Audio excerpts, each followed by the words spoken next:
শিলাবৃষ্টিতে ক্ষতিগ্রস্ত জনজাতি পরিবারের আশ্রয়স্থল গাছতলা।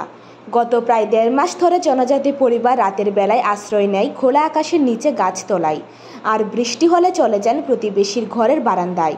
চরিলাম ব্লকের রংমালা ভিলেজের ২ নম্বর ওয়ার্ডে শরৎ চৌধুরী পাড়া এলাকায় বিজয় দেববর্মার বাড়ি।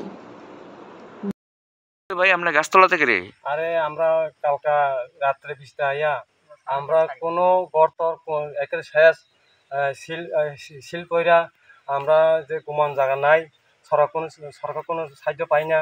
সবাই সরকার থেকে সাহায্য পাচ্ছি, আমরা কোনো পাও নাই। কেউ পাইছি ১৮,০০০, ১৫,০০০, ১৬,০০০, ১৭,০০০, ১২,০০০ পাওনা আছে।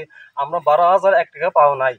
আমরা খুব কষ্টর দিকে আমরা থাকছি। এখন গাছের তলায় কালকার থেকে আমি বৃষ্টি আইলে গাছের তলায় এমনি আমি কালকার আমি গাছের তলায় থাকছি, কোনো উপায় নাই।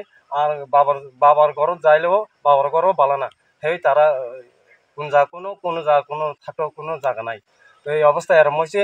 আমার নাতিন আছে, বউ আছে, সব আছে কিছু, তারা হয়তো ঘুমাইতে পারছে না। কালকে কি মানে আরেকবার বারিন্দাতে ঘুমাইছেন? হ্যাঁ, এখন গাছতলায় গেলে মানে ঘরে ঢুকতেন?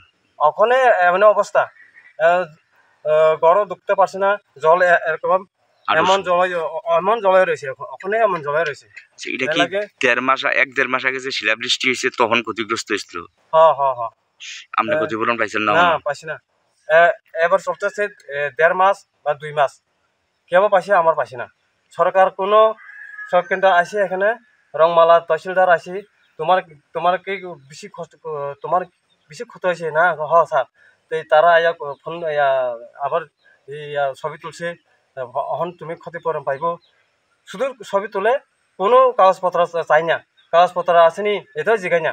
কাগজপত্র চাইলে তো আমি কাগজপত্র সবকিছু দিতে মিলিও, সব দিই না। আপনার নাম কি? বিজয় দেববর্মা।